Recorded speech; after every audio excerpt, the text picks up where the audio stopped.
Libro del Génesis, capítulo 17, versículos 15 a 21. ¿Qué dice ahí la Escritura? También dijo Dios a Abraham: Sarai, tu mujer, no se llamará más Sarai, sino que su nombre será Sara. La bendeciré y también de ella te daré un hijo. La bendeciré, haré de ella pueblos y de ella saldrán reyes de naciones. Abraham cayó rostro en tierra y se sonrió, diciendo para sí: ¿acaso un hombre centenario puede tener un hijo? ¿Y Sara, con 90 años, puede dar a luz? Y Abraham respondió a Dios: me bastaría con que Ismael viviera en tu presencia. Dios replicó: sin embargo, es Sara, tu mujer, la que va a darte un hijo. Le pondrás por nombre Isaac, y estableceré mi alianza perpetua con él y con su descendencia futura. En cuanto a Ismael, te he escuchado. Mira, le bendeciré. Le haré crecer y le multiplicaré en gran manera. Engendrará 12 príncipes y haré de él un gran pueblo. Lo primero que llama la atención es que Sarai deja de ser mi guía, como de hecho significaba tal cual el nombre, y se convierte ya de lleno en guía, es decir, en Sara. Si lo ven, hay como un ligero cambio que iría de lo restringido, mi guía, haciendo una referencia particular, a una especie ya de condición abierta, guía en general, es decir, una guía sin restricción. Eso es lo primero que hay que destacar, el cambio que Dios realiza en la propia mujer de Abraham.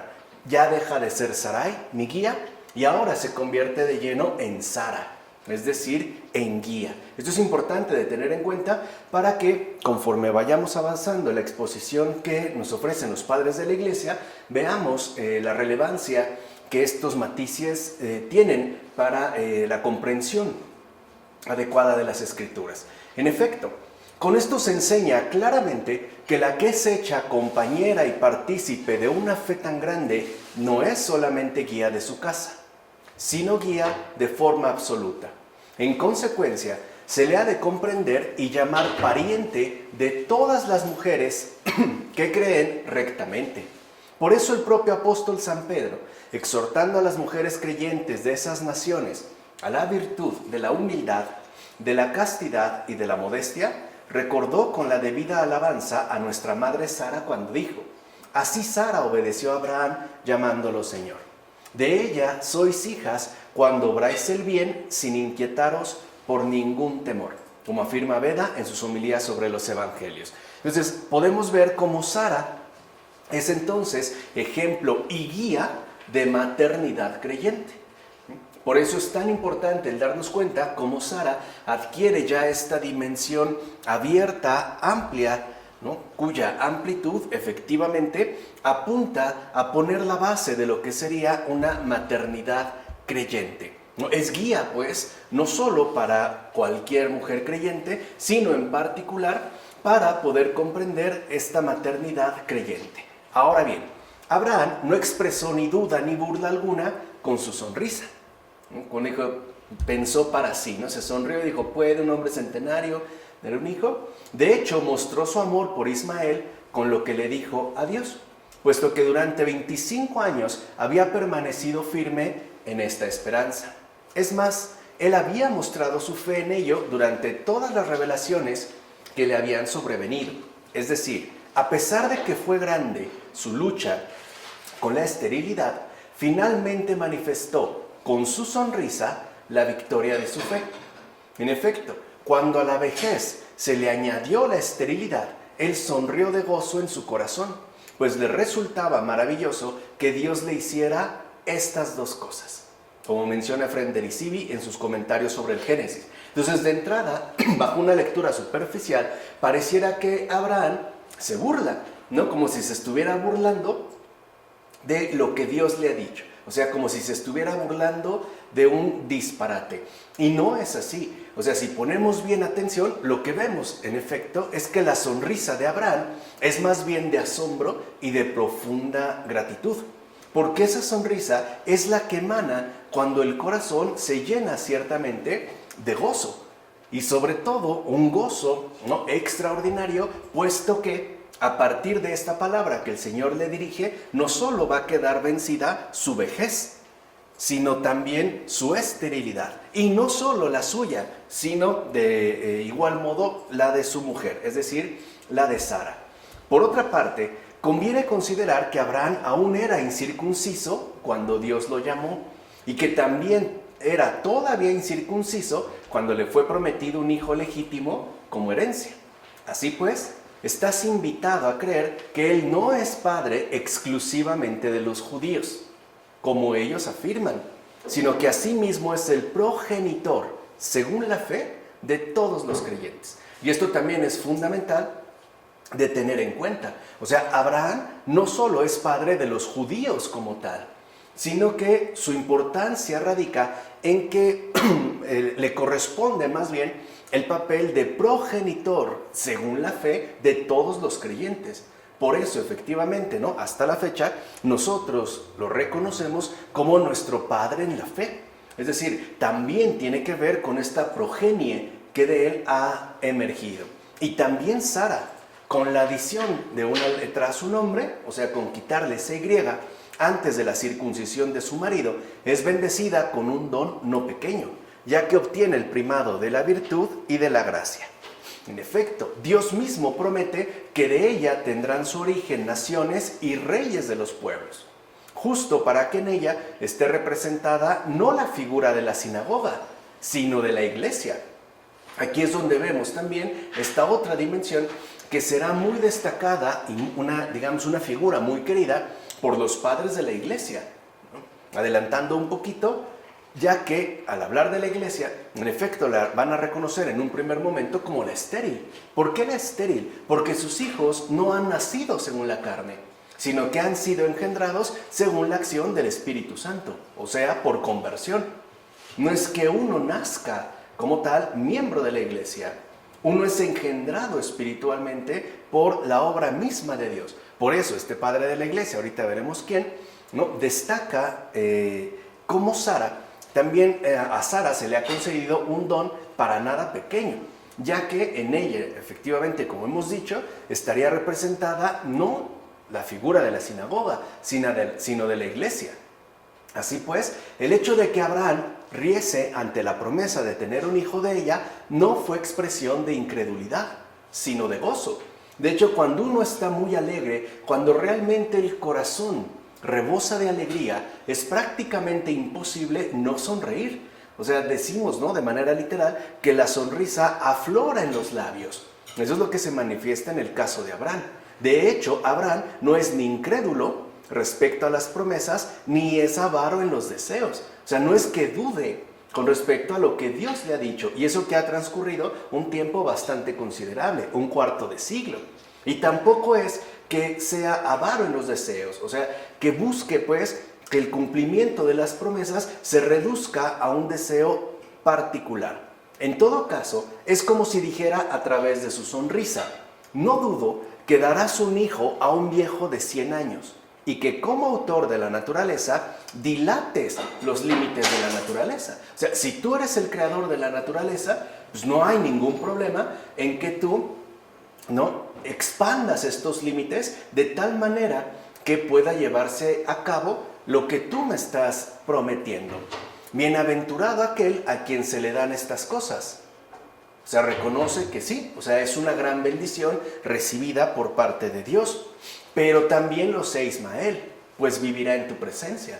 O sea, ahí se ve, no solo está pensando en el hijo propio que Dios ya le ha confirmado, también está pensando en ese otro hijo que se llama Ismael.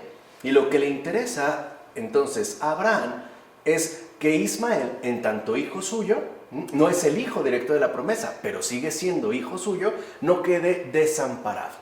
Y así entonces lo que vemos es que el Señor aprobó su sentimiento, no rechazó la petición y confirmó sus promesas, como menciona San Ambrosio, en su texto sobre Abraham. Entonces Abraham se maravilló del obrar de Dios en él, en su mujer y en su incontable descendencia. Por eso su corazón literalmente, ¿no?, se llenó de un gozo, a tal grado que este gozo se expresó de manera inmediata en su rostro, a través precisamente de su sonrisa. O sea, Abraham pues está maravillado de lo que Dios está obrando, no solo en él, al dilatar los límites de su naturaleza y al, por así decirlo, ¿no?, superar tanto su vejez como su esterilidad, sino que al mismo tiempo está asombrado, maravillado de la obra que va a realizar en su mujer, es decir, en Sara, y además, ¿no?, de que su incontable descendencia, a partir del hijo que Dios ya le mencionó, debe llamar Isaac, hijo de Sara, y Ismael, hijo de Agar, parece también extenderse y apuntar a dimensiones que resultarían prácticamente incontables. Entonces, esta sonrisa de Abraham expresa, ¿no?, la sorpresa gozosa ante el obrar de Dios. En efecto, Abraham no prorrumpió en risas como quien no tiene fe, ni como algún otro que podría creer. O sea, no es ni escéptico ni cínico, sino que, por el contrario, más bien se regocijó después de haber creído. De hecho, prorrumpió en risas. Aquí está puesto en lugar de ese se regocijó, que aparece en los evangelios. Entonces, vean, en el caso del Antiguo Testamento, se coloca ese, en el caso del Génesis, prorrumpió en risas, como el equivalente que aparece en los evangelios a se regocijó. O sea, en realidad, en efecto, la sonrisa de Abraham es expresión de un regocijo, ¿no?, profundo. De hecho, podemos decir, de un regocijo inmenso, justo por las maravillas que Dios va a realizar, porque él cree efectivamente en Dios. Así pues, Abraham cayó de rodillas y se maravilló en su corazón, como menciona Cirilo de Alejandría. O sea, aquí vemos que no hay escepticismo, tampoco hay cinismo, no hay desprecio, sino que lo que hay es asombro, ¿no? Hay una especie de gozo maravillado ante lo que Dios ha dicho y por ende hará. Por último, démonos cuenta que fue Dios quien primero ordenó designar con este nombre a Isaac, el cual es sinónimo, según la profecía, de la risa dichosa que viene después del llanto. O sea, la palabra Isaac, como tal, es al mismo tiempo una profecía, porque su significado es risa dichosa que viene después del llanto. Y esto es lo que ha sucedido. O sea, no es fácil mantenerse en una confianza tan firme como la que tuvo Abraham. De hecho, podría darse el caso de que llegáramos a suponer, por ejemplo, que las cosas no están funcionando o que simple y sencillamente pareciera que Dios está tardando demasiado. O sea, puede haber pues un cierto grado de aflicción, pero al final lo que en efecto brota es esa risa dichosa que no es más que el consuelo recibido por parte de Dios. Por eso también todos podemos decir que somos Isaac. Es decir, esa risa, ¿no?, esa risa de gozo que emana tras la obtención de la promesa, como menciona también Cirilo de Alejandría. Y en efecto, si dijimos que Abraham apunta al progenitor según la fe de todos los creyentes, entonces sus hijos son aquellos que, ¿no?, alcanzan esa risa dichosa que viene después del llanto. Y a esto lo podemos aplicar incluso a nuestra situación actual. Podemos decir que al menos por el momento estamos atravesando un periodo intensivo de llanto.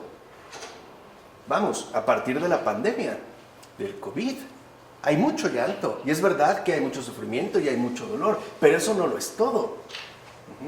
Después vendrá esa risa dichosa que nos llena de sorpresa justo en tanta obtención de la promesa. O sea, si el Señor se esmeró tanto en salvarnos, pues no está jugando ahora a que nos perdamos tan fácilmente, y mucho menos por un virus, ¿no? O sea, si no ha dejado que sea, digamos, a través del demonio, ¿no?, que ese sí es virulento, en el sentido literal, menos lo va a permitir por algo así. Y no es por minimizar las consecuencias que ha tenido. Lo que estoy tratando de exponer es esa dimensión de fe que nos coloca, por así decirlo, en una perspectiva del todo distinta. Así pasamos ya a los versículos 22-27 de este capítulo 17. Dice el Génesis: cuando Dios terminó de hablar con Abraham, se elevó de su lado.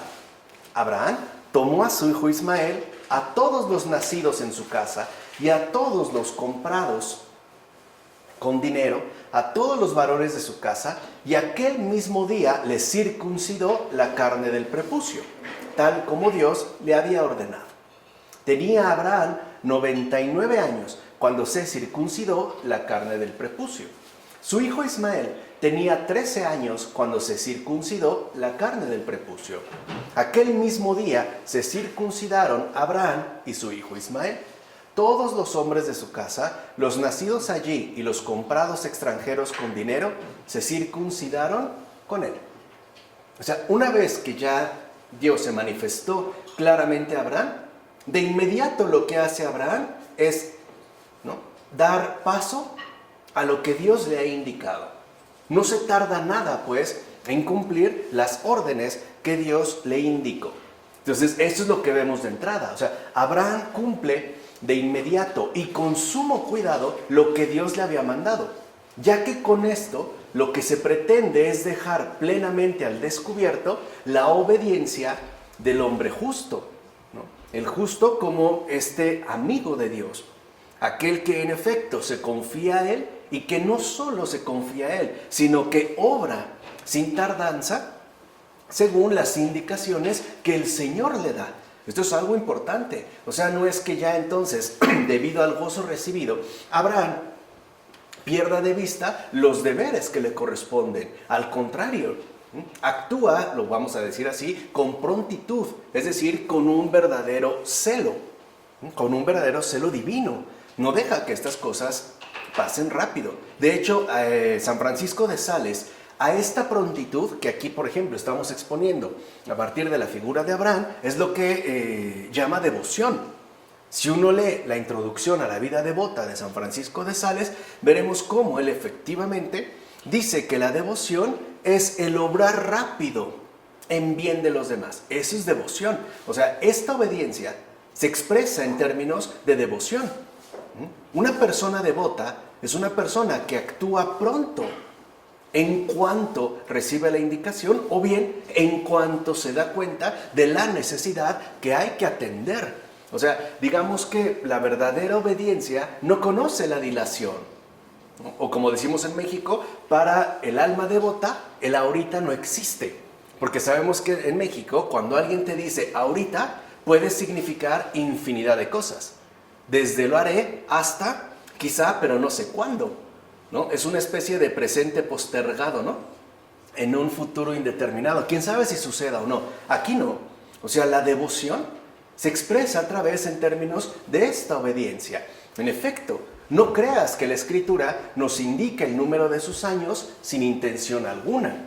Por el contrario, lo hace para que con ello conozcas la gran obediencia del justo, ya que, aunque era de edad avanzada, en cumplimiento del mandato de Dios, soportó con serenidad el dolor producido.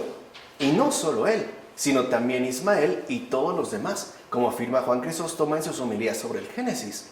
Y efectivamente, a una edad avanzada, la piel, por ejemplo, se vuelve mucho más sensible, porque es también a la vez mucho más delicada. Abraham, ante ello, no se detiene, sino que acepta, pues, ¿no?, con serenidad, llevar a cabo lo que el Señor le ha mandado, ¿no?, en carne propia y además en términos de la gente que le rodea, comenzando por su hijo Ismael y todos aquellos que forman parte de su casa. Ahora bien, el hecho de que también Ismael fuera circuncidado a los 13 años tiene su propia razón. Recuerden, aquí ya vimos la razón de Abraham a los 99. Ahora vamos a ver por qué a Ismael a los 13. En efecto, quien comienza a practicar las relaciones sexuales debe cortar antes en sí mismo el ardor de la pasión. Debe pues desterrarla de su propia persona. Con ello podrá abstenerse de las uniones ilícitas y se consagrará solamente a la unión legítima, como menciona Ambrosio en Sobre Abraham. O sea que la fidelidad, fíjense, esto es algo muy importante, la fidelidad depende del corte de la pasión en uno mismo. Recuerden que la Escritura también siempre presenta una dimensión espiritual, ¿no? Esta hondura en la cual los padres de la iglesia se han aventurado a profundizar. Por eso no es casual entonces que Ismael, teniendo 13 años, también haya sido circuncidado. Primero, para que eso garantice, o digamos con esto se simbolice, la necesidad que tiene una persona de prepararse previamente para la unión legítima. Una unión legítima que solo es tal en tanto esté basada en la fidelidad. O sea, al final el matrimonio es una consagración. Eso es el matrimonio. Y para que uno esté debidamente consagrado, debe desterrar cualquier pasión ilícita que conduzca, ¿no?, básicamente a algún tipo de sacrilegio, algún tipo, digamos, de daño grave. Por eso aquí se nos indica cómo también antes incluso, ¿no?, de practicar las relaciones sexuales, uno debe estar preparado para ellas. O sea, uno debe pues estar debidamente, digamos como debidamente preparado para no incurrir pues en cuestiones ilícitas. Vemos pues que Abraham, que fue el primero en practicar la circuncisión según la voluntad de Dios, efectivamente se circuncidó y circuncidó a los demás, previendo en espíritu a Jesús. Esto es lo importante, ya que no es posible entrar en comunión con Él si previamente no se ha circuncidado uno el corazón. Es decir, literalmente arrancado la preferencia por lo propio. O sea, esta circuncisión, ¿no?, que tiene, digamos, estos niveles morales, ¿no?, también espirituales, tienen al final un sentido aclarado a partir de Jesús. Porque Abraham está previniendo que toda su respectiva progenie debe estar debidamente, ¿no?, preparada para entrar en comunión con Dios, es decir, en comunión con Jesús, en comunión con Él. Pero esta comunión no es posible si uno no se ha decidido literalmente a arrancar lo propio. Es decir, el egoísmo tan arraigado, ¿no?, que no es desterrado sin dolor. De hecho, por ejemplo, preferir lo ajeno a lo propio sí duele. Si, por ejemplo, ¿no?, yo decido tal cosa, pero resulta que otra persona quiere algo distinto, ceder a ello es doloroso. Es como hacer una incisión. Esa es, ¿no?, la circuncisión del corazón, como la habíamos adelantado la ocasión anterior. Por eso nadie puede estar en verdadera comunión con Jesús si no ha arrancado en sí mismo la preferencia por lo propio, la autoafirmación, ¿no? Esta especie de yo aguerrido que no estará dispuesto, por lo menos no, sin una dura lucha, a quedar dejado de lado. Por otra parte, también observa la bondad de Dios y su increíble favor para con nosotros. Ciertamente, en este caso se produce dolor y padecimiento. Y no hubo otro beneficio de tal circuncisión que el hecho de que fueran reconocidos por ese signo, es decir, diferenciados del resto de los pueblos. Pero nuestra circuncisión, me refiero a la gracia del bautismo, es la circuncisión. Se supone que el bautismo, por eso, nos quita lo más propio que tenemos. ¿Y qué es lo más propio que tenemos? Pues el pecado. Porque cada pecado cometido lleva nuestra autoría, o sea, no es algo que se nos impuso. Ese es, digamos, lo propio, lleva consigo una curación indolora, a diferencia de lo que ocurrió, por ejemplo, en el caso de Abraham. Además, nos procura innumerables bienes, nos llena de la gracia del Espíritu y no se ciñe a un momento concreto, como en ese otro caso, sino que en edad temprana, en edad madura y en la misma vejez, es posible que una persona reciba esta circuncisión, la cual no es obra de manos humanas y que además no implica solo sufrimiento, sino que asimismo nos procura evitar la carga de los pecados y hasta hallar perdón por las faltas cometidas en todo momento. O sea, sin lugar a dudas, el bondadoso Dios vio nuestra extraordinaria debilidad, el que sufrimos enfermedades incurables y que necesitamos una gran cantidad de curaciones. Es decir, que necesitamos una inmensa cantidad de su bondad. Y por eso, como fiel administrador de nuestra salvación, nos concedió la real renovación que procede de la regeneración por el bautismo, para que desprendidos del hombre viejo, esto es, de las malas acciones, y por ende revestidos ahora del nuevo por su infinita bondad, avancemos por el camino del Señor Jesús, que es el camino de la virtud, como afirma Juan Crisóstomo.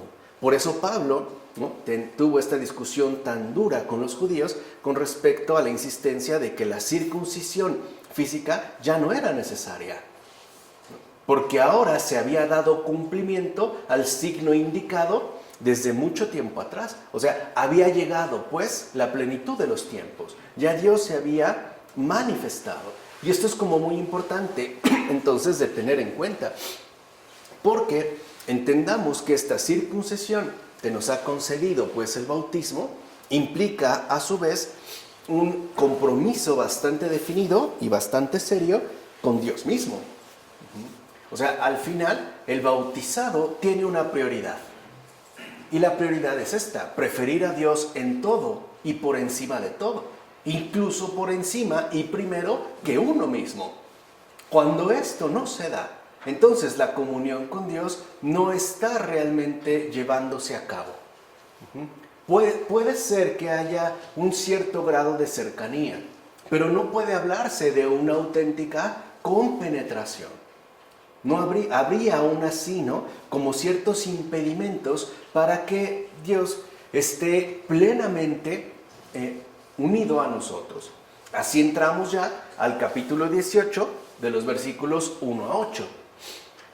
El Señor se manifestó a Abraham junto a la encina de Mamré, cuando estaba sentado a la puerta de la tienda en lo más caluroso del día. Abraham alzó la vista y vio que 3 hombres estaban de pie junto a él. Apenas los vio, corrió a su encuentro desde la puerta de la tienda y se postró en tierra diciendo: Mi Señor, si he hallado gracia a tus ojos, no pases sin detenerte junto a tu siervo. Haré que traigan un poco de agua para que os lavéis los pies y descansaréis bajo el árbol. Entre tanto, traeré un trozo de pan para que reparéis vuestras fuerzas y luego seguiréis adelante, pues por algo habéis pasado junto a vuestro siervo. Contestaron: Sí, haz como has dicho.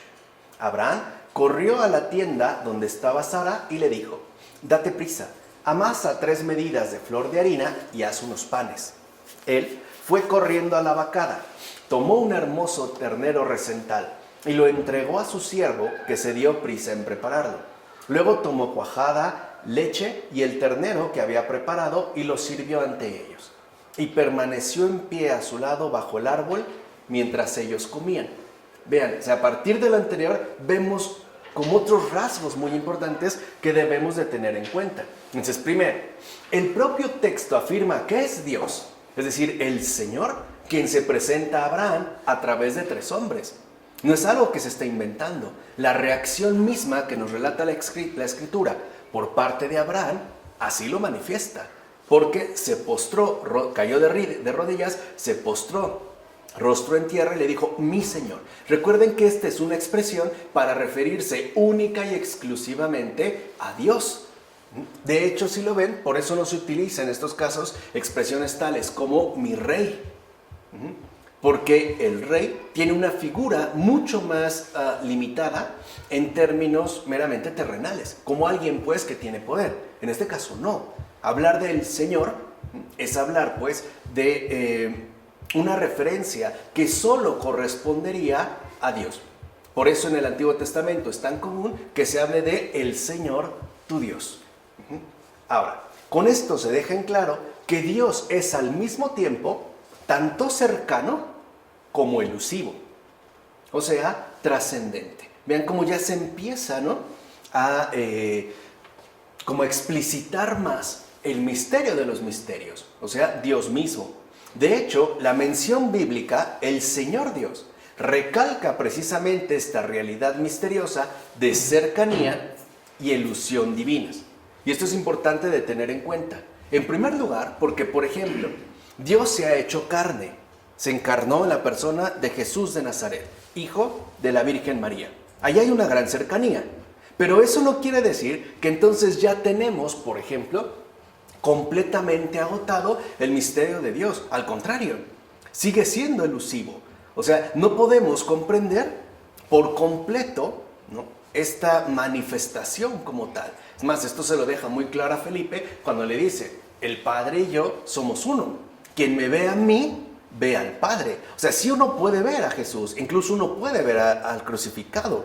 Allí hay una gran cercanía. Se puede literalmente hasta tocar.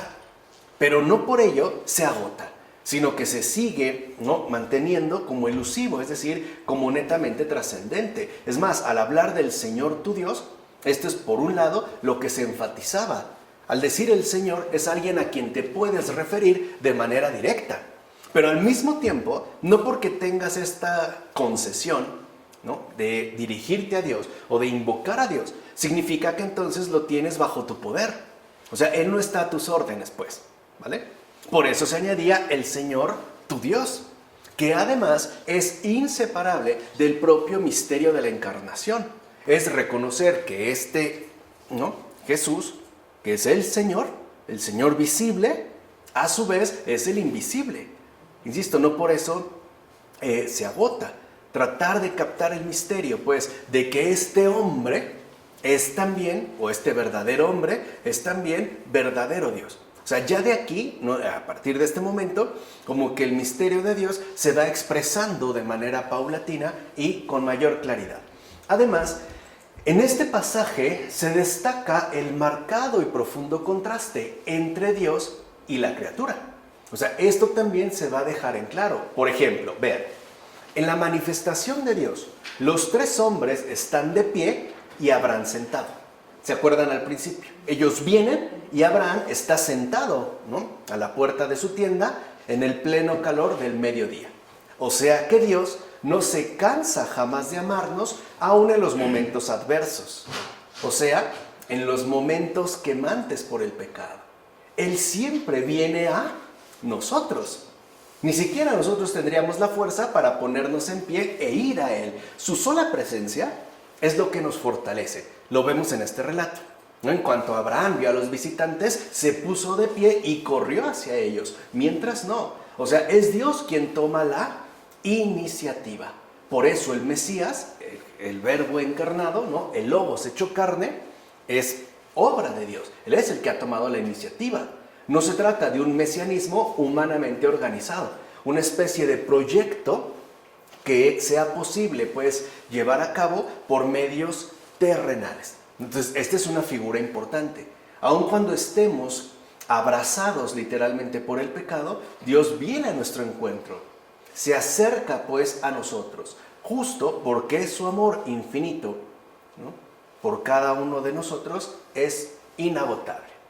De hecho, mientras los tres hombres avanzan hacia Abraham con total determinación, o sea, la salvación avanza siempre, no se interrumpe, no crean que queda como puesta en suspenso o incluso mermada. No, la salvación avanza siempre. Es decir, Abraham está sentado en esos precisos momentos. O sea que la salvación es la que viene a nosotros. No nosotros somos los que vamos a ella, porque nuestra humana debilidad no lo permite.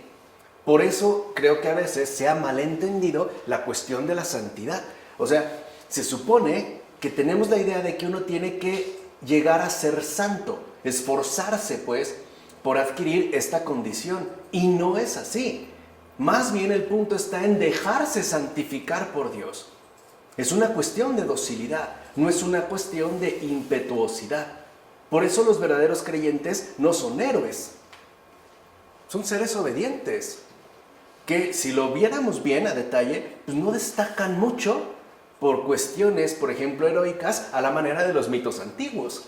Si algo refleja en un primer momento un santo o una santa, es una humanidad concreta, es decir, una humanidad tal y como esta es. Esto es importante, ¿no?, de tenerlo en cuenta. Esto es por una parte. Y también debemos comprender que se trataría de una figura de la venida del Señor Jesús, Dios nuestro. Es decir, es Dios mismo en Jesús quien viene a salvarnos, porque nosotros no tendríamos la capacidad de siquiera intentarlo. Es más, llevémoslo al terreno del ámbito cotidiano. Díganme si es posible salir, por ejemplo, de un vicio seriamente arraigado. Díganme si es tan fácil salir adelante de nuestros propios defectos. Díganme si es posible corregirse uno mismo a partir, por ejemplo, de las profundas debilidades detectadas. La verdad es que no. Es más, ante las situaciones que configuran o que estructuran incluso nuestra propia existencia personal, parece que ante todo, ¿no?, somos como impotentes, siquiera para mejorar defectos de carácter, por ejemplo, o algunos perfiles que deseemos simple y sencillamente perfeccionar. Además, mientras Abraham comienza a realizar frenéticos preparativos, se acelera, ¿no? Los tres hombres permanecerán prácticamente en silencio. Y esto es muy bonito, porque a partir de ahí, ¡pum!, ¿no? Abraham se pone, corre, le dice a Sara, va, se mueve. En cambio ellos se quedan calladitos. O sea que la salvación de Dios es silenciosa. Es decir, no hace ruido.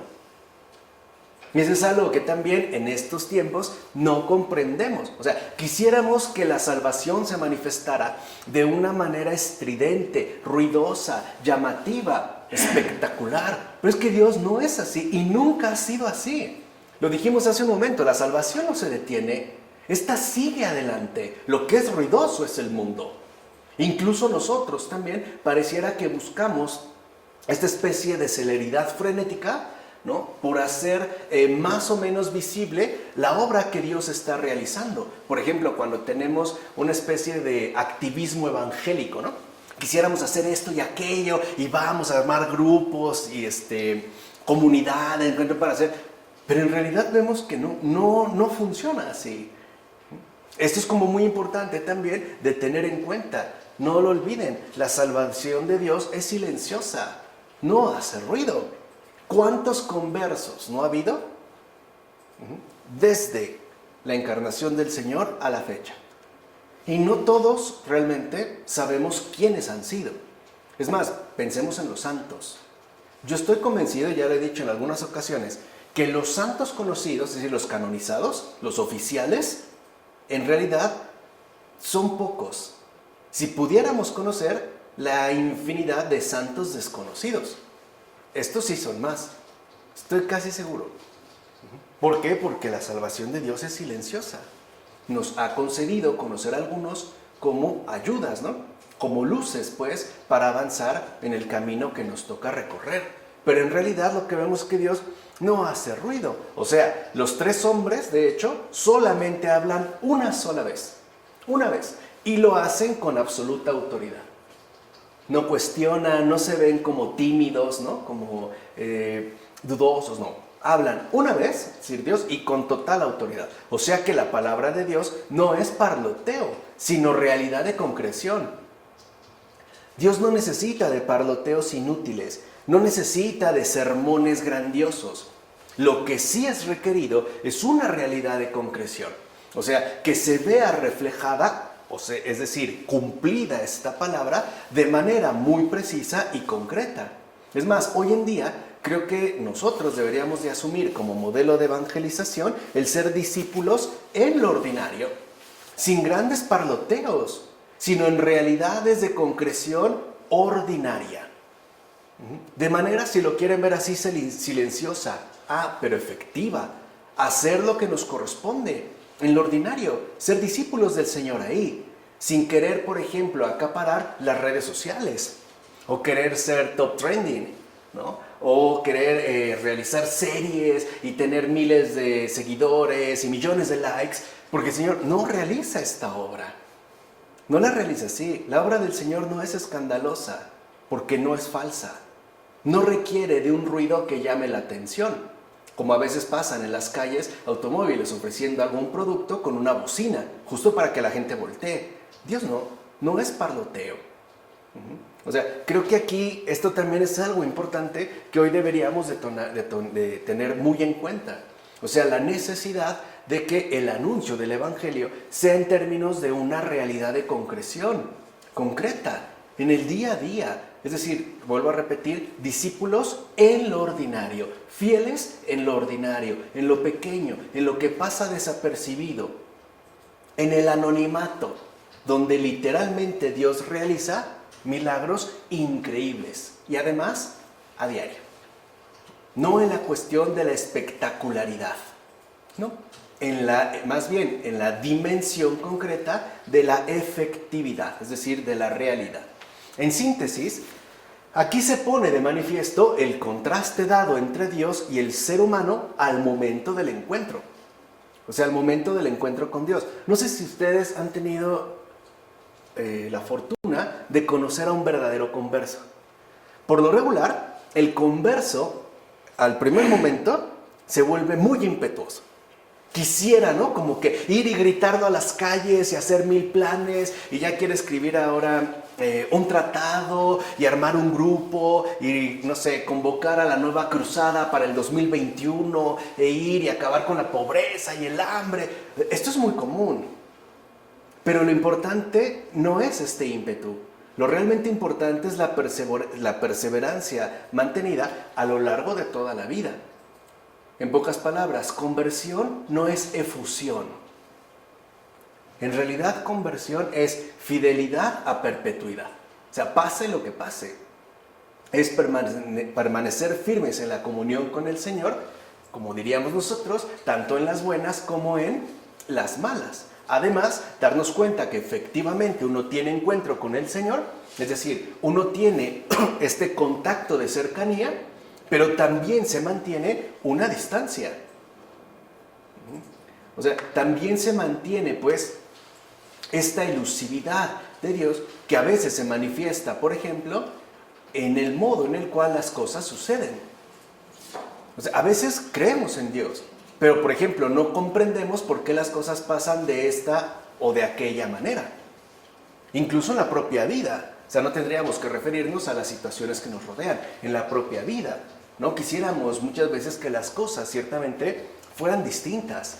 Y claro, como que uno intuye, como que uno olfatea que Dios anda por ahí. Pero no entiendo bien de qué se trata. Y tampoco comprendo bien por qué están sucediendo de este modo en particular las cosas. Por eso incurrimos frecuentemente en esta tentación contemporánea que expuso el Papa Francisco y que es la del sí pero, ¿no? O sea, el llegar, convertirse finalmente en cristiano sí pero. Le decimos sí a Dios, pero no necesariamente del modo en el que Él lo quiera. Por eso lo fundamental no es solo pedirle a Dios que se haga su voluntad, sino que se haga como Él quiera. Eso es lo que nos enseñó el propio Jesús en el Padre Nuestro. Hágase tu voluntad, así en la tierra como en el cielo. Es decir, que se haga tu voluntad como tú quieras. Ahora bien, aunque Abraham ve con sus ojos una forma humana, no obstante se prosterna y adora a Dios. ¿No es acaso esto una prefiguración del Verbo encarnado? Como menciona Eusebio de Cesarea en su historia eclesiástica. ¿Cuántas personas en los evangelios también ven literalmente con sus ojos una forma humana a una persona y no se arrojaron a los pies del Señor? No literalmente, ¿no? Asumieron una postura que expresaba claramente reverencia ante Dios mismo, es decir, incluso un gesto de adoración. Esto ya lo había intuido, por ejemplo, Eusebio de Cesarea en su historia eclesiástica. En efecto, ¿no es acaso el Señor tu Dios, Jesús de Nazaret? Es decir, este hombre que también es Dios, esta cercanía, pero que al mismo tiempo se elude, es decir, trasciende todo aquello que nosotros pudiéramos de cierta manera tener a nuestro alcance. Por eso el Antiguo Testamento utilizó tal expresión, es decir, para preparar los corazones del pueblo de Israel a la llegada del Salvador. Habría pues que tomarse muy en serio lo que Dios ha dicho y ha hecho. Es decir, todo lo que nos está enseñando, incluso también a nosotros, porque no se trata de una cuestión meramente cronológica. Dijimos, es una realidad teológica. Muchos, por ejemplo, hasta la fecha, pueden ver en Jesús una figura humana, incluso un maestro de humanidad, ¿no? Un perfecto modelo moral, pero no reconocen que sea Dios también. O sea, es como este libro de Jacob Neusner, un rabino habla con Jesús, se coloca en la situación de alguien que escucha al Señor durante el sermón de la montaña. Y en todo está de acuerdo. O sea, reconoce que ahí hay algo muy importante y que además es humanamente accesible. Pero en el momento en el que ya hace la referencia a que es Dios, este rabino, con sinceridad, dice, ahí yo no puedo seguir. Eso sí, no. O sea, el corazón pareciera que no se ha tomado en serio todos los elementos de aprendizaje que se le proporcionaron durante tanto tiempo para la llegada del Salvador. Es decir, el corazón también tiene que estar bien preparado para recibir al Salvador en cuanto éste se manifieste. Y dicho sea de paso, tal preparación implica también reconocer la presencia de Dios en el prójimo, que eso es algo que en este pasaje también se expone, o sea, en aquel que tenemos enfrente. No podemos despreciar al que vemos, porque para nosotros el invisible solo se hace accesible por medio de lo visible, ¿no? El presbítero Juan lo decía muy claramente: si alguien dice o afirma que ama a Dios, pero no ama a su prójimo, miente. Es esto. O sea, es tanto como decir, no, para que yo voy a adorar a Dios, pero a ninguna, ¿no?, forma humana. ¿Qué sería algo así? O sea, ¿en qué estaría basado en términos concretos de realidad? O sea, ¿qué estaríamos nosotros intentando hacer? Quizá librarnos de esta exigencia de caridad que posee el prójimo en sí mismo. Porque seamos sinceros, para muchos de nosotros el prójimo, como lo dijera Sartre, ¿no?, es algo así como el infierno que hay que evitar. El infierno son los otros, no es una realidad de comunión. Es una situación infernal, ¿no?, que nos apresa y que nos lleva a autoafirmarnos e incluso, digamos, a sobresalir, a pesar de ellos, no con ellos. Entonces, esto es también algo muy importante de tener en cuenta. Nadie puede decir que se dedica realmente a amar a Dios, pero descuida por completo a aquel que tiene enfrente, ¿no? Aquel, pues, que sale a nuestro encuentro. Bueno, pues bien, Abraham, dispuesto a recibir y acoger a los huéspedes y por ende fiel a Dios y solícito de las cosas celestiales, se muestra pronto para el cumplimiento del deber. ¿De qué deber se trata? Mira, vio la Trinidad en imagen y aumentó la hospitalidad con el sentimiento religioso. En efecto, acogió a tres y al mismo tiempo adoró a uno, porque dijo mi Señor. ¿Y eso qué eran qué? Tres. ¿Se dan cuenta? No dijo mis señores, ustedes, dijo mi Señor. Acogió a tres y al mismo tiempo adoró a uno. De hecho, una vez mantenida la distinción de las personas, llama Señor a uno solo, dando con ello a los tres el honor debido. Con este gesto da a entender claramente que se trata de una sola potestad, es decir, de un solo Dios. Lo que hoy nosotros afirmamos, Dios es uno y trino. Es una forma muy bonita de acercarnos en un primer momento al misterio trinitario. Por eso podemos decir que habla en Abraham no la ciencia, sino la gracia. Eso es algo que, digamos, se experimenta no por ciencia, sino que se da por gracia. De hecho, creía más profundamente aquel que no había estudiado que nosotros que estudiamos. En efecto, nadie había falseado todavía la imagen de la verdad, y por eso ve tres, pero adora la unidad. Incluso saca 3 medidas de flor de harina, pero mata un solo ternero. Con ello representa una sola ofrenda a cada uno de los tres. Es decir, una sola víctima como acción de gracias a cada uno de los tres. Como menciona Ambrosio en A la muerte del hermano. Así pues, con el gesto de Abraham se revela el único sacrificio debido a Dios, es decir, a la Trinidad. El sacrificio realizado por nuestro Señor y Salvador Jesucristo, que es la única víctima ofrecida a Dios por nosotros. ¿Se entiende? A pesar de que son tres, la única víctima que aquí ya se está simbolizando es este sacrificio que ha realizado el Señor Jesús. Entonces, en Jesucristo, Dios mismo se ha hecho visible a los ojos humanos, sin perder por ello nada de su divina potestad, porque como mencionamos, sigue siendo ¿qué? Dios. Ahora bien, veamos cuál es el árbol bajo el que se encontraba Abraham en aquella ocasión. La Escritura dice, bajo el árbol de Mambré. Mambré significa en nuestra lengua, es decir, está hablando Orígenes, ¿no? Está hablando en griego, significa en griego visión o bien perspicacia. Ahora te das cuenta cuál y de qué género es el lugar en el que el Señor puede tener un encuentro. Es pues la limpieza del corazón. O sea, para poder contemplar a Dios, o sea, ¿no?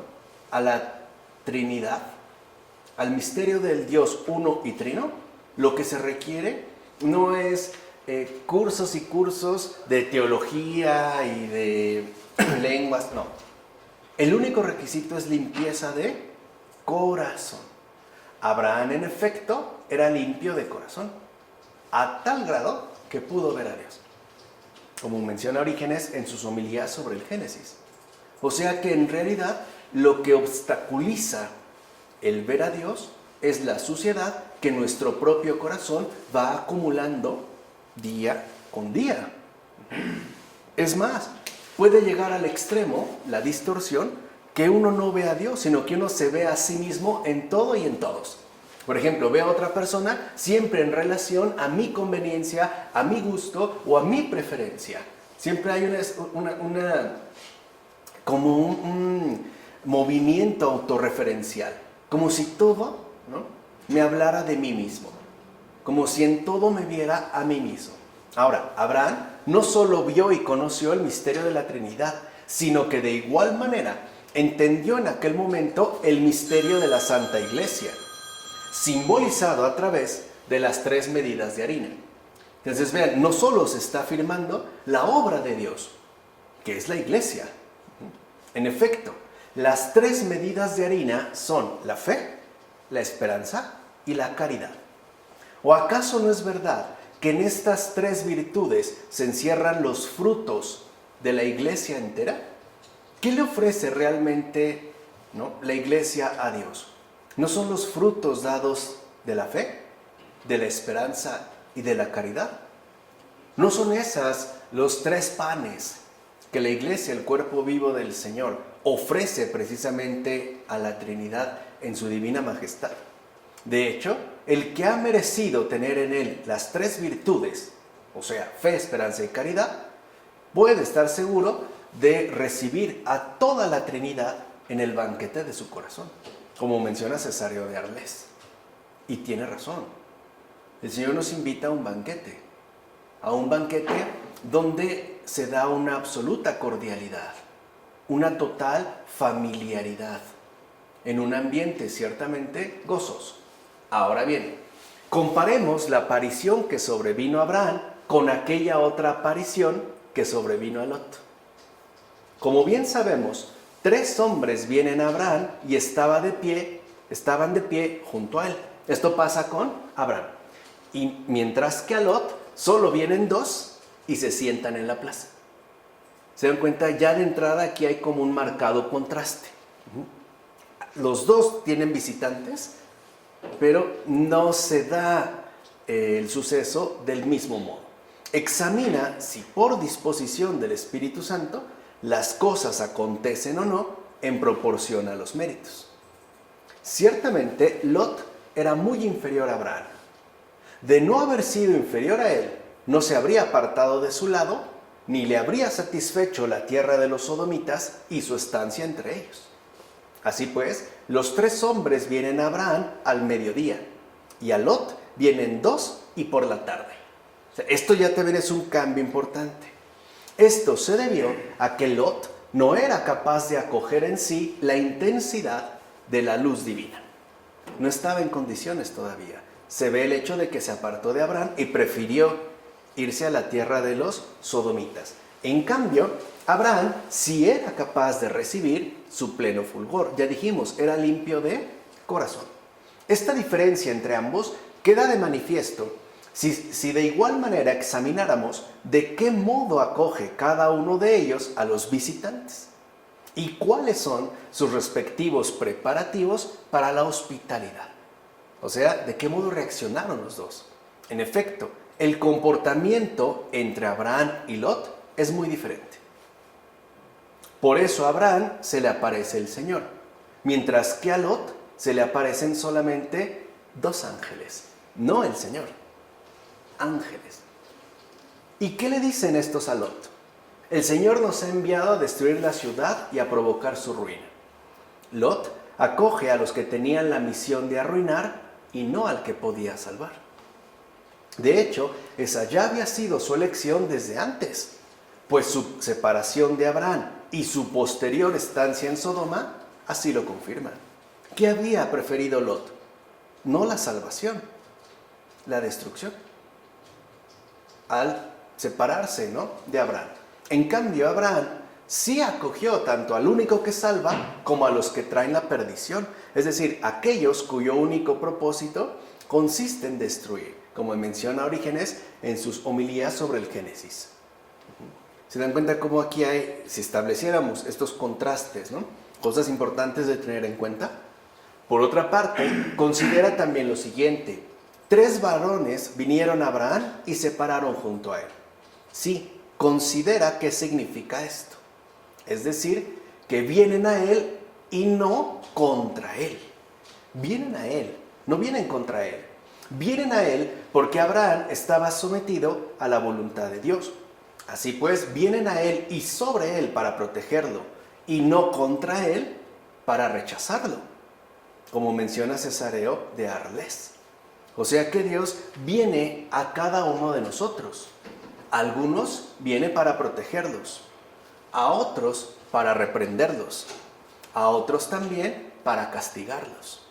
¿Cuántas veces también nosotros, por ejemplo, con nuestros respectivos hijos, nos acercamos para felicitarlos, para abrazarlos, pero a veces también para regañarlos, incluso para castigarlos? Quiere decir que de esta manera hay que tomarse también muy en serio la propia realidad de Dios en relación a nosotros. Por eso, justamente, Abraham corrió al encuentro de los 3 visitantes, pues su alma estaba llena del ardor en el servicio. Corre pues al encuentro de Dios y se entrega de lleno al servicio. Observa pues en cada gesto de Abraham cuál es la prontitud del que acoge. Se apresura a preparar todo y nada realiza con lentitud, como menciona Orígenes en sus homilías sobre el Génesis. O sea que para el alma creyente, el servicio es parte fundamental de su actitud de fe. Es un gesto que revela la prontitud con la cual, digamos, no pierde el tiempo para realizar o llevar a cabo todo aquello que es requerido. Por ejemplo, si una persona necesita ayuda, pues lo atiendes de inmediato, no lo dejas para mañana. No puede haber lentitud. O no dices, bueno, me meto a bañar, ¿no?, tomo mi siesta y ahorita le respondo. No puedes. Bueno, no debes, ¿no?, aunque quizá puedas hacerlo, porque eso expresaría justo una falta en el servicio.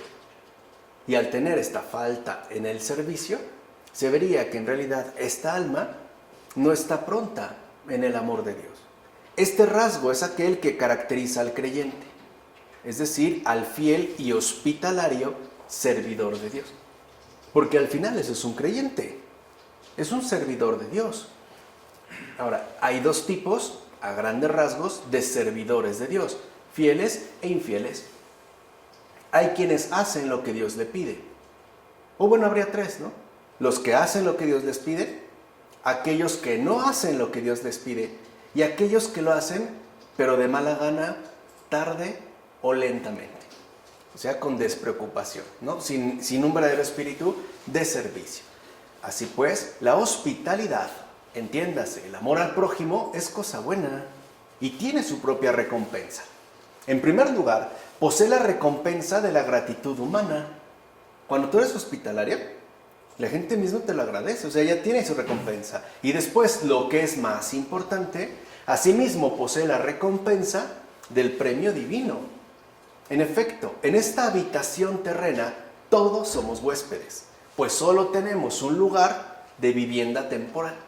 Tarde o temprano, nos vamos a ir de aquí. todos saldremos de aquí apresuradamente. Estemos pues atentos para no ser descorteses o negligentes en acoger a los huéspedes, justo para que no nos sea denegada la morada eterna de los santos al término de nuestra vida. Recuerden que para nosotros, en términos humanos, temporalidad es inseparable de eternidad.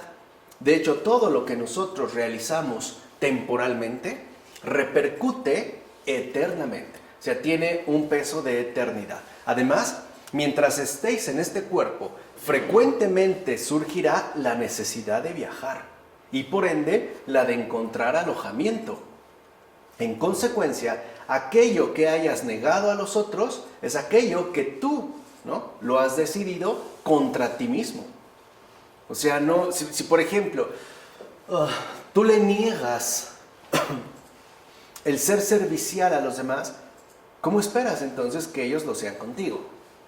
Es algo que uno se niega a sí mismo. Así pues, debes mostrarte digno de lo que hayas ofrecido a los demás. Si todos decidieran, fíjense, ¿no? Si todos decidieran no acoger a los huéspedes, ¿dónde encontrarían descanso quienes están de viaje? O sea, si diríamos, pues ya, no vamos a recibir a nadie, ¿cómo podría alguien irse de vacaciones? No diríamos esto. Porque cuando uno incluso va a un hotel, uno es recibido en términos de huésped. De hecho, se sigue llamando así.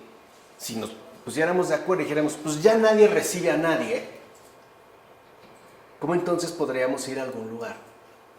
¿Cómo podríamos ir siquiera a comprar alimentos al supermercado, por ejemplo? Ni eso se nos permitiría.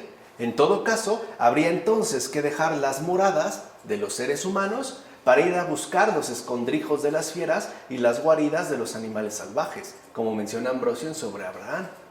Y efectivamente, tales escondrijos y guaridas son los múltiples resentimientos y heridas que provoca la inhospitalidad en esta tierra. Seamos sinceros, la tierra entera, a falta de hospitalidad, se convierte en un lugar inhabitable. Más o menos lo que estamos viviendo hoy en día. O sea, se está convirtiendo, ¿no?, un mundo casi inhabitable. Un mundo que rebosa de inhospitalidad. Digamos, un mundo muy poco hospitalario y por eso prácticamente hostil. Hostil en todas las dimensiones, ¿no? Tan marcado por la desconfianza, por el resentimiento, por el enojo, por la rivalidad, por la discordia, etcétera, etcétera. Por otra parte, Abraham también se preocupó por lavar los pies de los visitantes, y esto simboliza un misterio. En efecto, sabía que los sacramentos del Señor no se cumplen sino en el lavatorio de los pies, pues no se le ocultaba la severidad del precepto enunciado por el Salvador. Si nos reciben, sacudid el polvo que se ha adherido a vuestros pies en testimonio contra ellos. En verdad os digo que en el día del juicio habrá menos rigor para la tierra de Sodoma que para aquella ciudad, como menciona en Marcos. Por tanto, Abraham quería adelantarse y lavar los pies, no sea que fuera a quedar algo de polvo aún reservado en el día del juicio como testimonio de incredulidad. O sea, hay muchas cosas que efectivamente tenemos que limpiar, muchas cosas de las cuales tenemos que deshacernos, especialmente de la incredulidad. No sea que lleguemos con polvo, aunque sea fino, pero polvo de tal incredulidad. Y entonces efectivamente el juicio sería riguroso. Y si consideramos que el gesto realizado contra Sodoma fue bastante drástico, imagínense de qué se trataría este polvito de incredulidad. Bueno, aprended, hermanos, a recibir con generosidad a los peregrinos y a lavarles los pies con piadosa humildad. No sea que ese polvo se levante contra vosotros en el día del juicio. El que lava los pies de los peregrinos, igual que Abraham, merecerá recibir al mismo Dios. Esto lo confirma Cristo Jesús en el Evangelio cuando dice: fui peregrino y me acogisteis, ¿no?, en Mateo. Por tanto, no os mostréis negligentes con los peregrinos. No vaya a suceder que aquel al que no habéis recibido sea él, como menciona Cesareo de Arles. ¿Quiénes son los peregrinos? Todos. Es lo que vimos hace rato. Todos estamos aquí de paso, todos somos peregrinos. Todos atravesamos un peregrinaje. No ser negligentes con los demás, pues, ¿no? Con los otros, con nuestros prójimos, que además no solo son nuestros prójimos. Ya sabemos, ya ha quedado claro que además son nuestros hermanos. No vaya a ser que en una de esas, a quien despreciamos fue al Señor. Recuerdo una anécdota de San Martín de Tours, ¿no? Al que se le conoce como San Martín Caballero, no entiendo bien por qué, era como soldado romano, ¿no? De repente va con la gala que tenía su uniforme y ve en el camino a un andrajoso, ¿no? Literalmente a un miserable. Y él se queda como impactado, se baja del caballo, toma la capa, la parte a la mitad y se la pone encima, ¿no? Para cubrirlo. O sea, no fue negligente con este peregrino, ¿no? Y él lo que quedó se lo puso. Entonces, sus compañeros se iban burlando de él porque se veía ridículo con la mitad de la capa. De hecho, la capita. Y después en la noche él vio que se acercaba alguien con esta capa puesta, la que él le había dado. Y era Jesús. Y esto le impactó tanto que se convirtió. A tal grado que esta capita, la que él conservó, es lo que dio pie después, en un lugar particular, a la aparición de lo que hasta la fecha llamamos capillas. De ahí viene la capilla, de la capita de San Martín de Tours, porque era una capita. Se guardó como reliquia y como era en un lugar pequeño, se le llamaba la capita. Aquí era la capita, la capilla, que son lugares y todavía lo tenemos así, como lugares pequeños. Además, Sara ilustra el misterio de la fe al usar 3 medidas de flor de harina, pues ella es la prefiguración de la iglesia, a quien se dirigen estas palabras. Alégrate, estéril, la que no das a luz. Exulta y grita de alegría, la que no tienes hijos. Cita Isaías. En efecto, es la iglesia la que custodia la fe en la intimidad del Espíritu cuando profesa la Trinidad de la divinidad.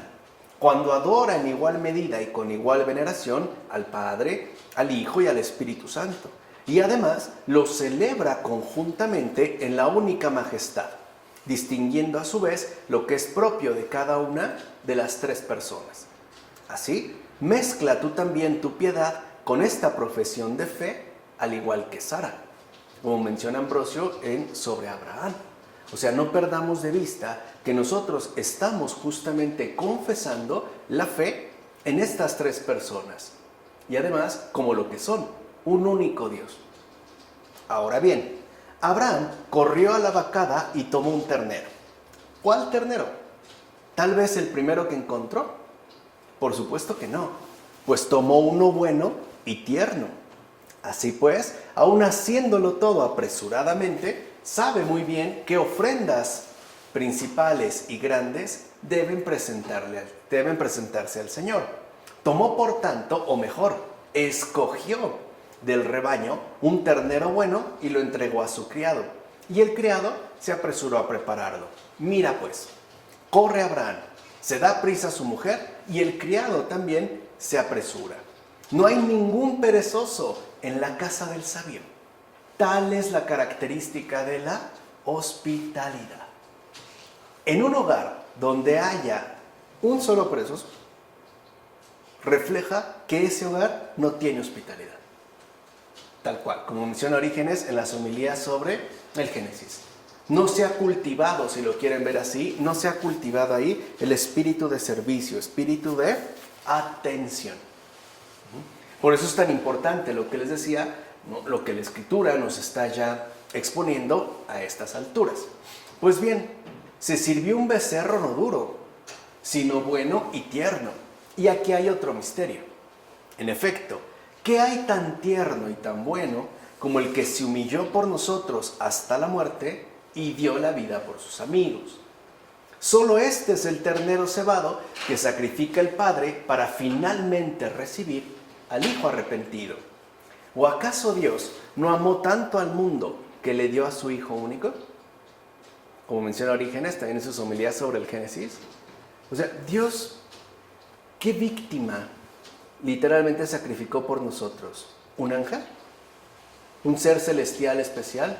a su propio Hijo, no cualquier cosa. Nos dio de hecho lo mejor, es decir, a sí mismo. Pues bien, no carece de significado el hecho de que Abraham tomara un ternero recental, es decir, recién nacido, y hermoso, y lo sirviera con la leche.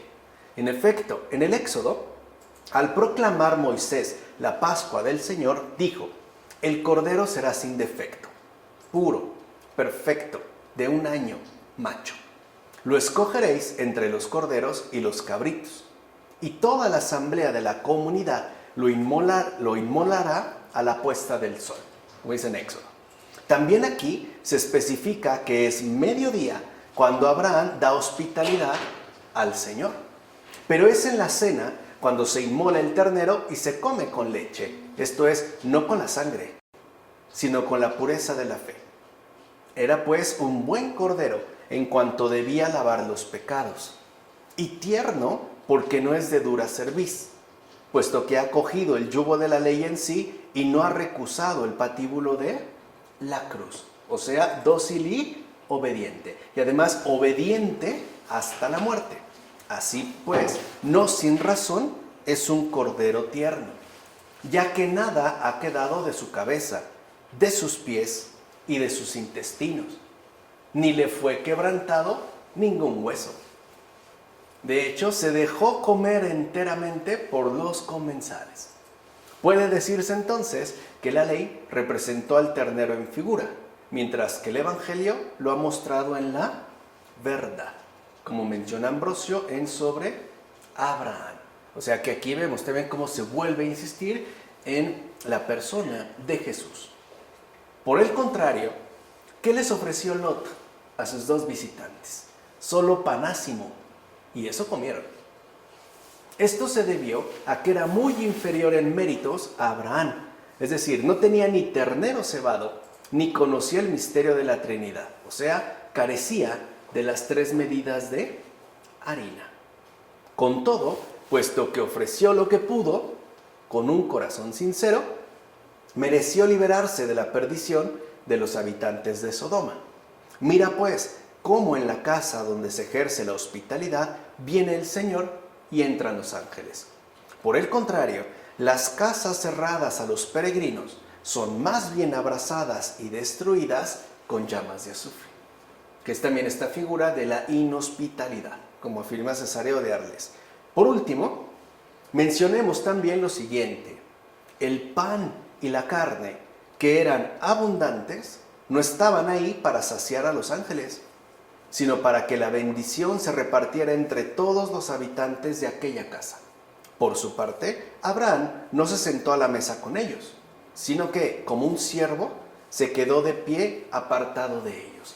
No dice: ya está lista la comida, vamos a comer igual. No, él reconoce que es un servidor. Dijimos, ese es un creyente, un servidor de Dios. No pone para, ¿no?, estar a la mesa e incluso ser como el anfitrión de la reunión, el banquete. No, se queda ahí justamente como servidor, como hacían antiguamente nuestras abuelas, ¿no? Se dedicaban a dar de comer a todos y al último comían ellas, muchas veces solitas, sin ningún problema. Eso es también parte de lo que se expresa con el espíritu de servicio. Bueno, veamos estos versículos ya del capítulo 18, del 9 al 15. Después le preguntaron: ¿dónde está Sara, tu mujer? Recuerden que estamos hablando del episodio de Abraham. Él contestó: ahí en la tienda. Y uno le dijo: sin falta volveré a ti la próxima primavera, y Sara, tu mujer, habrá tenido un hijo. ¿Recuerdan que Dios ya se lo había anunciado antes? Sara lo oyó desde la entrada de la tienda, pues estaba detrás del que hablaba. Abraham y Sara eran ancianos, de edad avanzada, y a Sara le había cesado la regla de las mujeres. Sara se sonrió por dentro diciendo: después de estar consumida y con mi marido anciano, voy a sentir placer.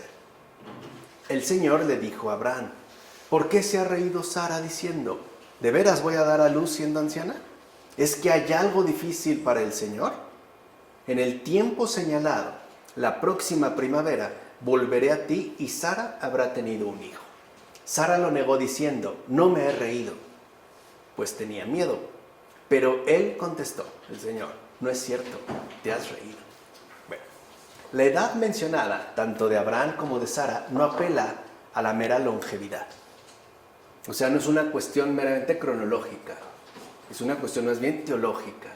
En todo caso, hace referencia a su madurez interior. O sea que la realización de las promesas divinas, y esto es bien importante, requieren un proceso intensivo de crecimiento y madurez en la fe. Muchas veces le pedimos a Dios algo y no nos los concede porque todavía no estamos preparados para recibirlo. No estamos en condiciones de dar, si así lo quieren ver, un buen fruto. Porque es muy común, es decir, es muy humanamente frecuente que hagamos de la gracia una desgracia. Ejemplo, ¿cuántas veces lo que podría ser una gran gracia, por ejemplo, poderles dar, ¿no?, un auto a los hijos, se convierte en una desgracia? A veces hasta mueren en un accidente y los padres cargan con una culpabilidad terrible. O sea, también se requiere, pues, ¿no? Dios cumple siempre sus promesas, pero no las cumple sin atender nuestra propia situación personal. En efecto, tanto Sara como Abraham comprendieron que aquellos que habían llegado a su casa como si fueran seres humanos, en realidad no lo eran. Pasaron pues ya de la visión a la contemplación. Ahí se ve el núcleo de esta frase tan importante del Antiguo Testamento, el Señor tu Dios. Es esta invitación constante a pasar de la visión a la contemplación. Pues bien, el Señor dijo, en este tiempo volveré a ti y Sara tendrá un hijo.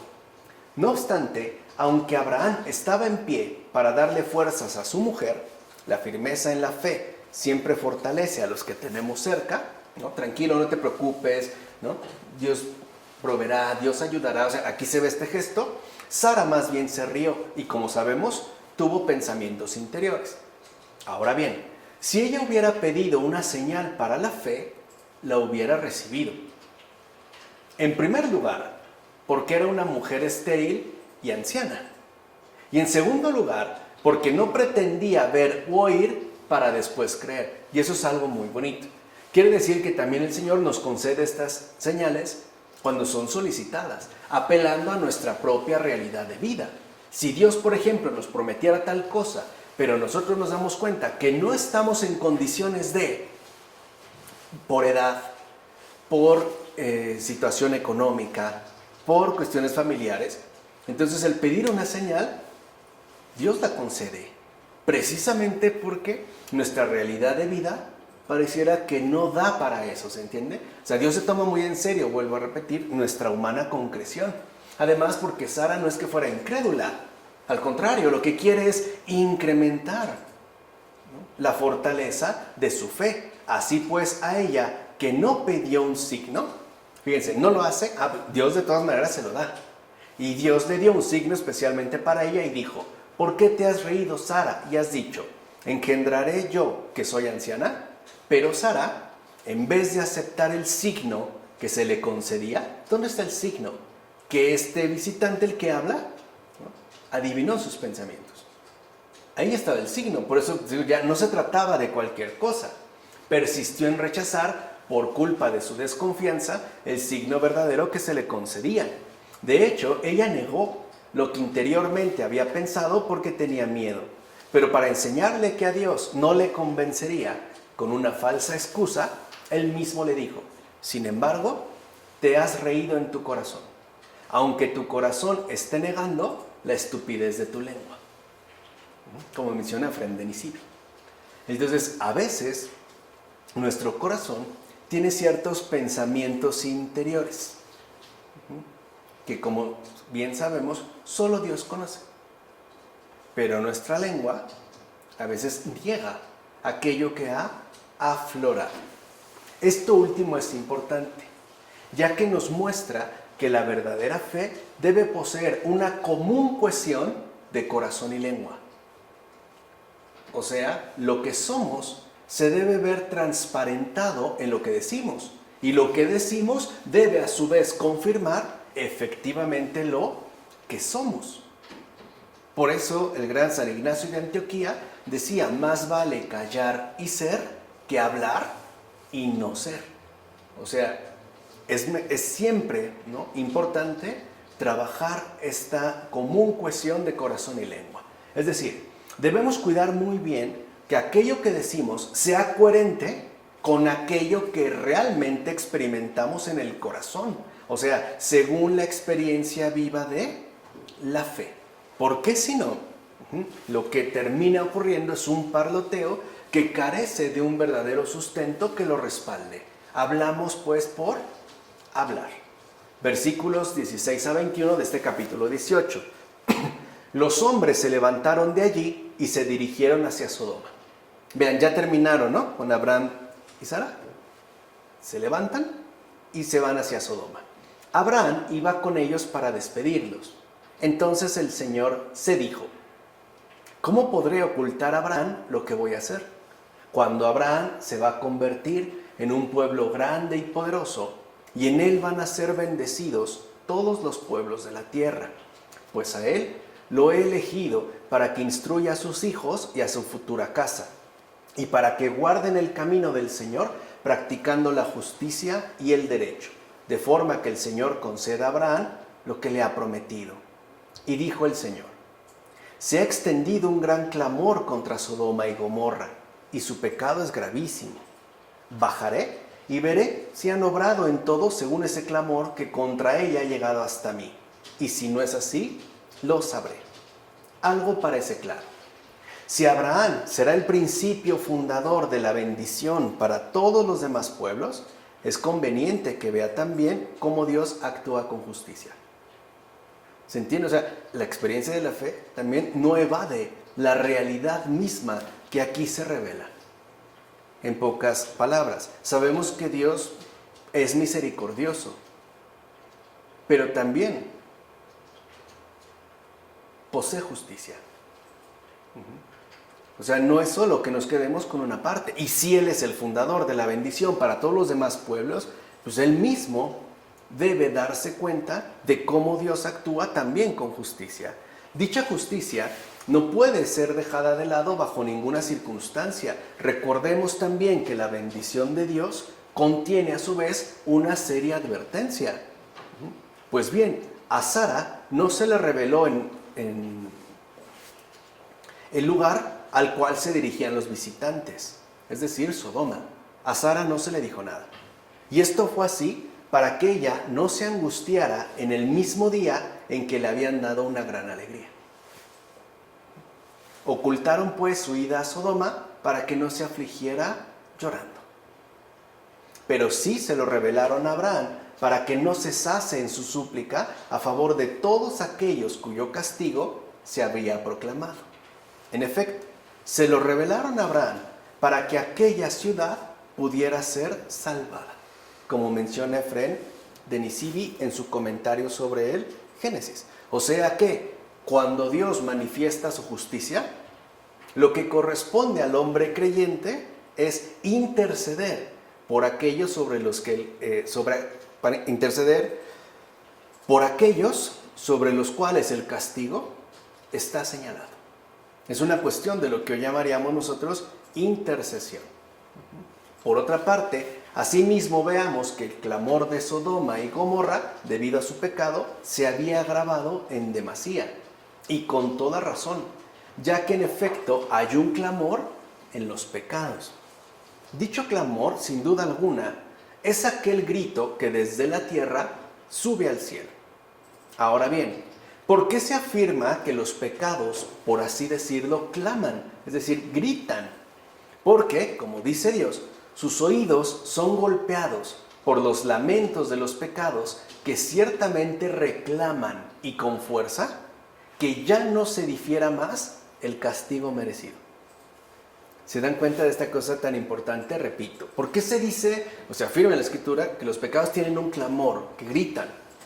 Porque, como dice Dios, sus oídos son golpeados por los lamentos de los pecados que ciertamente reclaman y con fuerza que ya no se difiera más el castigo merecido. O sea, ¿qué hace el pecado ante Dios? Reconocer su falta y exigir justicia a gritos. porque algo así no se hace. Dios pues no merece aquello. Es pues un clamor porque la bondad de Dios se ve como afectada por los gritos de los pecados, los cuales, como hemos dicho a final de cuentas, ¿qué gritan? Pues que merecen castigo. No ocultan, no pueden ocultar su delito. ¿Quién puede ocultarse ante la verdad? ¿Quién puede engañar a Dios? Por eso cada vez que uno comete un pecado, se eleva un grito, ¿no?, al cielo, que golpea los oídos de Dios. Porque este pecado lo que grita es efectivamente que merece castigo. Así pues, el Señor mismo nos muestra cómo Él rechaza castigar a los pecadores, ya que su voluntad no es castigar, sino salvar. Por eso, cuando Dios afirma que el clamor de Sodoma sube hasta Él, es esto lo que quiere decir. En verdad, mi misericordia me incita a perdonar, pero el clamor de los pecados me obliga a castigar. Como afirma Salviano el presbítero en ese texto sobre el gobierno de Dios. Porque les dije, ahí hay justicia y misericordia. Misericordia y justicia. Por otra parte, cabe destacar lo siguiente. Cuando se trata de pecadores, se dice que Dios baja, como ocurrió con Sodoma. Pero no te dejes llevar por la imaginación pensando que se trata de una subida o bajada espacial. En efecto, se dice así porque Dios baja cuando se digna tener cuidado de la fragilidad humana. De hecho, Dios baja, como en Sodoma, porque el pecador no puede subir al cielo. En efecto, ninguno había podido subir al cielo hasta que bajó el Hijo del Hombre que está en el cielo. Así pues, decir que Dios baja es un signo de la encarnación del Señor. Y Él bajó no solo para curar, sino también para llevar al cielo lo que es nuestro, es decir, nuestra humanidad. Sin embargo, aunque en verdad bajó, para algunos sigue estando en lo alto. O sea, muchos niegan pues la encarnación del Señor, como afirma Orígenes. Ahora, no es que Dios no supiera que habían pecado los habitantes de Sodoma. En todo caso, al decir Dios, bajaré para ver si es así, ofrece una figura para los jueces. Vean esto también qué importante es. En efecto, con tal afirmación, les invita a no adelantarse a pronunciar una sentencia a pesar de haber un extendido rumor quizá fundado, o sea, no juzgar. Si Él, que conoce todo, gracias a su conocimiento, no ejecuta el castigo antes del juicio, ¿cuánto más los hombres, por su ignorancia, no deben pronunciar sentencia alguna antes de que se escuche y atienda la totalidad del caso? ¿Se dan cuenta también qué consejo tan práctico y tan útil hoy en día? ¿Cuántas veces condenamos a una persona por un rumor en las redes sociales, por ejemplo? Con eso basta, ¿eh? Ni sabemos la seriedad del caso e incluso ya hasta le impusimos castigo. Por ejemplo, que se queme el muy maldito en el infierno, es lo que merece el perro, bla. ¿Te das cuenta? O sea, qué extraño es esto. Si ni Dios lo hace. Y con eso no solo se está dirigiendo a los jueces, claro, en primer lugar, porque se supone que serían los representantes de la justicia, sino a todo ser humano en este mundo. Así pues, Dios enseña a toda la naturaleza humana que aunque los pecados sean muy graves e incluso no sean reconocidos como tales, hasta que todo se aclare debidamente, no se debe tomar una decisión. A esto justamente se le llama condescendencia. Eso es ser condescendientes. Descenderé, dice Dios, y veré. ¿Acaso el Dios del universo anda de acá para allá? Por supuesto que no. Así se nos enseña a nosotros a ser rigurosos en el proceder. Es decir, a no condenar a los pecadores por el mero rumor, ni dictar sentencia sin evidencia clara y contundente, como afirma Juan Crisóstomo en sus homilías sobre el Génesis, que sería algo que hoy creo también deberíamos de practicar con gran dedicación. Ahora bien, conocer a los justos y conocer a los pecadores se realiza de forma distinta. En efecto, ¿qué se dice de los justos? Que el Señor sabe quiénes son los suyos. ¿Qué se dice de los pecadores? apartaos de mí todos los que obráis la iniquidad, porque no los conozco. Se cita en Mateo. ¿Qué significa eso de no los conozco? Pues que Dios no los conoce según su ley y por tanto no reconoce en ellos su imagen. Son prácticamente unos desconocidos. ¿Cuántas veces pasa con personas que queremos? Te desconocí completamente. Es como si no reconociera en ti nada que yo, ¿no?, pudiera resaltar. En este caso, la justicia de Dios conoce muy bien lo que hay que castigar. Es decir, su misericordia no conoce qué premiar. ¿Se dan cuenta de esta sutileza? No es que Dios castigue, es que su misericordia no conoce qué premiar. No hay que premiar. Así pues, los actos indignos de Dios no son dignos de ser conocidos por Él. Pero sí es necesario ver si entre tantos pecadores habrá algunos que conserven aún la imagen de Dios.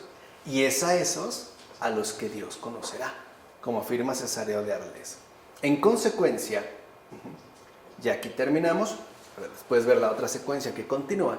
Si las malas acciones de los habitantes de Sodoma han llegado a su colmo, serán juzgados por el desconocimiento de Dios. Pero si se encuentra entre ellos alguna conversión, Dios mismo les conocerá de nuevo a todos. Y aquí, ¿no?, menciona Orígenes en sus homilías sobre el Génesis. Aquí a veces olvidamos que la conversión es un asunto personal, es un asunto universal. Conviértete tú y toda tu familia será salva. ¿Quién es nuestra familia? La humanidad entera, porque compartimos una matriz originaria. Tenemos una matriz en común y también tenemos un patrimonio en común. Somos pues, ¿no?, hijos del mismo Padre e hijos también de la misma Padre, de la misma Madre, la Madre de Dios. Vean cómo aquí ya se van explicitando, ¿no?, muchos más elementos que en último término nos conducen al reconocimiento gozoso de nuestro Salvador, el Señor Jesús, el buen Señor Jesús de Nazaret. Bueno, vamos a dejarle hasta aquí. La del Padre, del Hijo, del Espíritu Santo. Amén.